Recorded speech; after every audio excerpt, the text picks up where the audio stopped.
What's going on, everybody? Welcome back to the channel. So this is going to be the first installment of Casper's Road to the No Name Nationals. Guys, I am so excited about the end of September. Right now it's February 1st. I cannot wait for this cold weather to be gone. It's like probably 38-40 degrees right now. And I thought I would do a little bit of video of Casper's Road to the No Name Nationals, what we got to do and how we're going to get there. First, I want to talk about the rivalry between Tony and myself, BottleRocket versus Casper. As you know, there's big money riding on this. I put it out there more or less to get my butt in gear to get this thing done, because honestly, I got burnt out. I'm just being real with you guys. Between work, family, selling a house, moving, all in the course of last year and the end of the year, really. Man, it's just been tough getting time to come out here and do things. So I thought if I put a little bit of money, a little cabbage on the line, that would help motivate me get Casper back to the track. Now, the rivalry between Tony and me, it is super friendly. Actually, he is the one who really helped me get involved with YouTube, you know, and push me in that direction. And if you go back in his videos from a couple years ago, he featured Casper in one of his videos. It was called Driveway Masterpiece, because I built the entire thing in the driveway then, just as I'm doing now. It's sitting outside. I got a little garage over there. I guess I could do some work in there, but it's really too crowded. I always like doing stuff outside.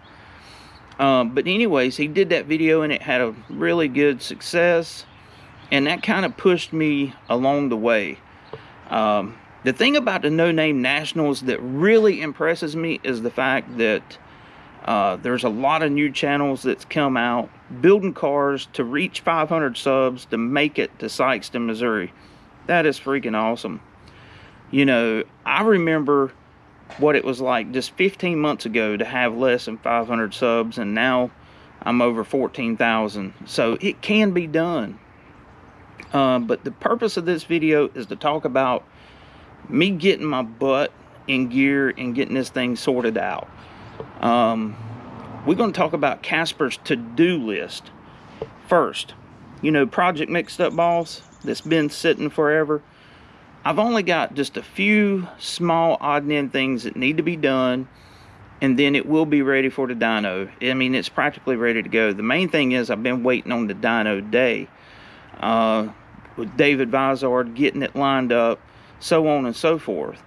There is going to be a change of plans as far as the intake manifold that I'm going to run on the dyno, and possibly some time while it's in the truck. I'm going to be running a 351 Windsor high ram instead of the Cleveland, and that is for the sake of interchangeability.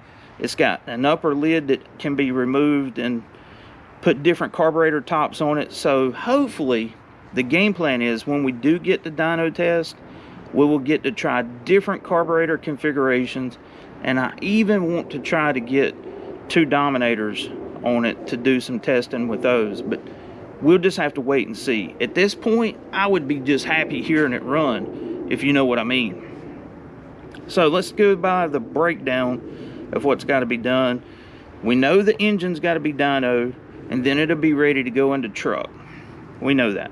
2, the transmission. I've talked to the guys at Dynamic Racing about getting the parts needed for the C4 last week, so hopefully they'll be here shortly, and I can do a video on reassembling that C4 that was in the truck. Now, I'm not quite sure how well the durability is going to be holding up to the power of Mixed Up Boss combined with the weight of Casper. That's just one of those things you'll just have to wait and see. I'm also going to put the original 393 converter in the truck and see how it acts. That way I know if I have to send it back to Dynamic, I can tell them exactly where it was flashing. That way I know that we'll get the converter dialed in between now and Missouri. So once that happens, then get everything assembled, then we can put it in the truck. I've got to have headers built for it. Yeah, I got to start laying out some money, because that's one thing that I'm not going to do. Going to be putting some at least 2-inch primaries, probably 2 1/8 for this truck. They'll probably have to be fender well headers based off of what I've been told by my header guy. And so I'm going to have to figure out the complete exhaust system on this truck, because one thing I don't want to do is make this a race only truck and it's getting right to the edge. You know, I've made that mistake one time with the 96 Mustang GT that you can see on my channel. You know, when I put a cage in that car and started pushing it across that, I could only enjoy it 1/8 or 1/4 mile at a time, and that's no fun. You know, I do not want to do this with this truck. I want to be able to get in it, drive it to car shows, drive it to the racetrack, do whatever I want with it without having it being race only. So got that to do. Fuel system. The fuel system that was in Casper was barely adequate for the 600 horsepower 393 that was in it. So we're going to have to really upgrade that fuel system. I'm probably going to do a -8 or -10 line. I'm going to move the gas tank from inside the cab to the rear of the truck, have good aeromotive pump and some really good regulators. Probably have a return style fuel system on it, because that's one area that you really can't go too big on, is a fuel system. So once we have all of that done and have the truck running, we're going to take it to the track, sort it out, see where it lands ET wise. Like I said, I'm not too sure where the converter is going to fall. I'm sure that it's going to stall a good bit higher due to the additional torque of the new motor. But that's what makes all this a fun thing, you know, the unknown. With Project Mixed Up Boss, I'm hoping for 7 to 750 horsepower, but you just never know. I have built enough engines to know, based off of the hardware that I'm putting together, an idea of where it's going to fall. So I feel pretty confident in the power numbers of the Mixed Up Boss. ET wise, I really don't know. The best this truck had ran when it was sorted out with a 393 was in the 730 range in the 8th mile at 93 miles an hour, and it would consistently get mid 150 60 foot on a 275 drag radial. Now, will it do that with the added power? I don't know. I may put all that power in it and I have to do a lot of chassis work to get it ironed out. And that's the reason why I want to get this thing done in the springtime, so that I can get to the track and get all these bugs ironed out. Because Tony, I am going to take out money, even though it's friendly rival. Yeah, that money's coming back home with me.